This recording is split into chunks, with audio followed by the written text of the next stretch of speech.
अस्सलाम वालेकुम। उम्मीद है आप खैरियत से होंगे। हम पे अल्लाह का एहसान है। ये एक छोटी सी कहानी है, कुत्ती की बद्दुआ। कुत्ती की बद्दुआ कंगनपुर में ही का वाक़या बहुत पुराना बतावा हाँ कि कोई कत्ल हुए हूँ और करो कत्ल पंजा पेन के तो छोड़ा न मगर मियो भी छोड़ो मलबस कर रखो और केस में और जो जज जो भी मियाँ भी हो। अब आने जब केस सुनवाई हुई तो केस तो सारा जावे उनके में ही मगर मियाँ कह रहे मेरी कलम जो है ना उस छोड़ा मियाँ का में ही आवे।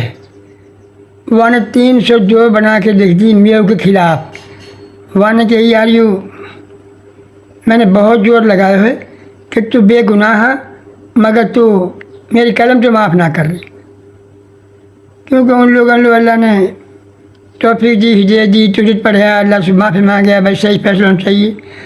तो वो जब गए जेल में बस मुलाकात के मारे वन की भाई कहा बात है मैंने तो बहुत बचाया अपनी कलम से मगर मेरी मजबूरी मेरे कलम ने तो माफ़ ना करो। वहाँ ने कही रोन लग गो छोड़ो रोन लग गो कहने लगो भाई बाकी ना करी है माफ़।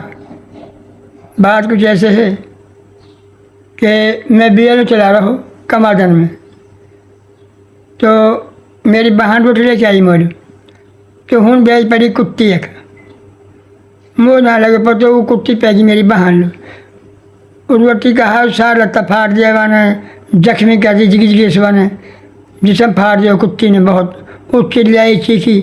मैं बहरहाल के सामने आके भागो चाल नहीं लेके नहीं। अब चाल लेके भागो अब मैं डोलों ढूंढ तो अब कुत्ती कहाँ पावे जाने कहाँ बढ़ गई। बड़ा मुँह गुस्सा आया, मैं गुस्सा में काबू ना पा सको। मेरा फिर कहा जहन में आई मैंने जगह 5 पिल्ला 5 उठा के भट्टे में गिरा दिया। मैंने गिरा तो दिया पर कुत्ती 8 दिन थोड़ी बनना बैठ के ऊपर मुँह के रोते रही। मुँह तो रात में वो दिखे सपना में भी दिखे और वही दिखे मुँह तो अल्लाह माफ़ करे। बहरहाल हैवान हाँ ये इंसान हो चल बंदो कर भी लेवे।